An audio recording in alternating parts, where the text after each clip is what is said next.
Bom, esse aqui, gente, é o exemplo, tá, de um procedimento operacional padrão, tá, é o POP, da assistência de enfermagem e o tema aqui é o balanço hídrico, tá bom?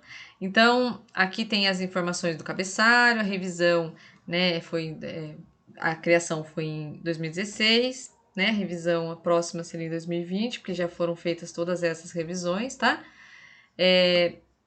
Objetivo: avaliar perdas do cliente, perdas e ganhos, né, de fluidos, setor da UTI e os agentes da enfermagem. Então, o balanço hídrico é a monitorização detalhada de líquidos administrados e eliminados num determinado período.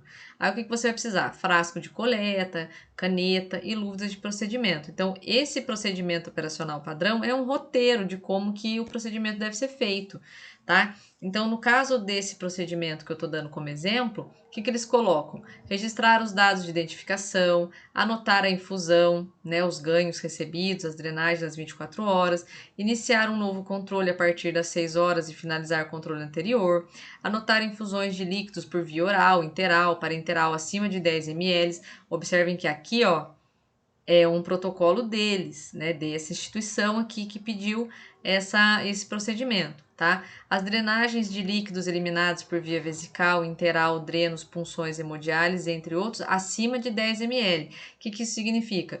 Que se for menos de 10 ml não vai entrar na contagem, tá? Ele só vai entrar se for acima de 10.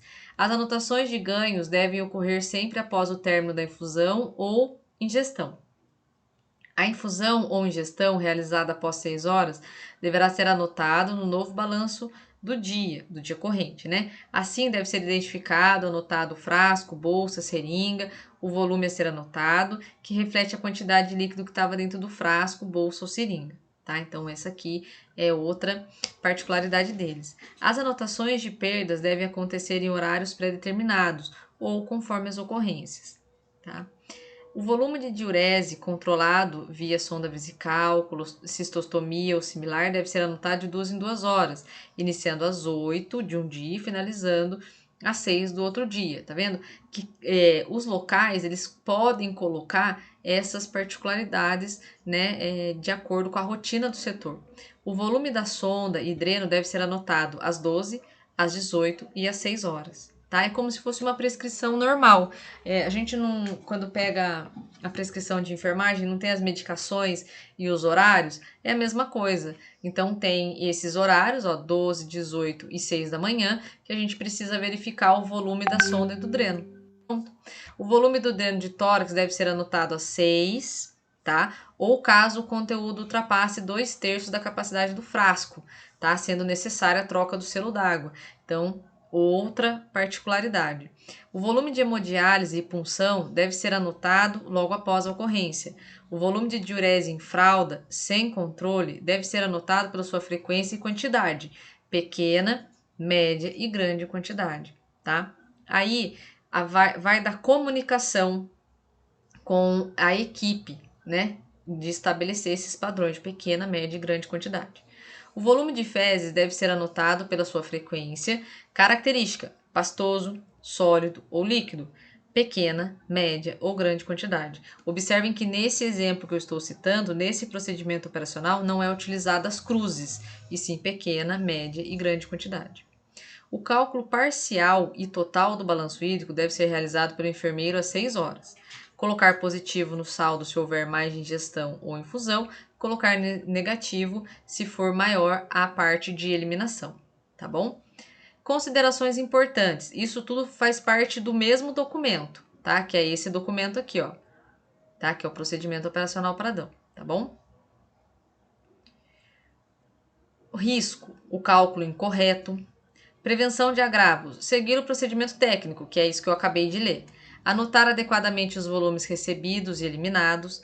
Tratamento da não conformidade, né? O que a gente faz? Comunicar as intercorrências ao enfermeiro e ao médico e realizar o registro necessário.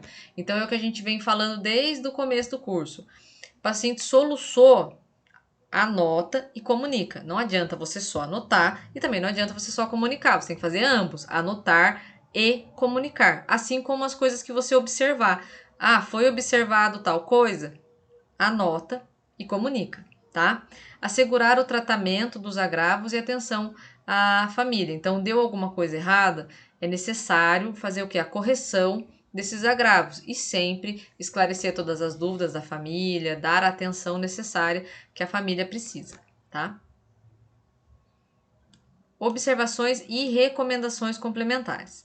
Sempre fazer uso de EPI, higienizar as mãos, realizar o registro necessário após os procedimentos, manter o local em ordem. A frequência do controle ou cálculo de ganhos e perdas pode alterar conforme o protocolo específico, né? É o que a gente tem falado desde o começo da aula, que as instituições elas podem estar fazendo esses ajustes. Utilizar um frasco específico por paciente para diurese e um frasco específico por paciente para drenagem. Não usar o mesmo frasco de drenagem para diurese. Higienizar os frascos. A higienização dos frascos deve ser feita com água a cada uso ou com ácido paracético às 6 horas. Então, isso também varia de acordo com a instituição. Então, é muito importante, quando a gente começa a trabalhar, já ter noção, né, desse manual de rotinas, né, que cada lugar tem. Aqui as referências, ó, que foram utilizadas para a elaboração desse procedimento operacional padrão, tá?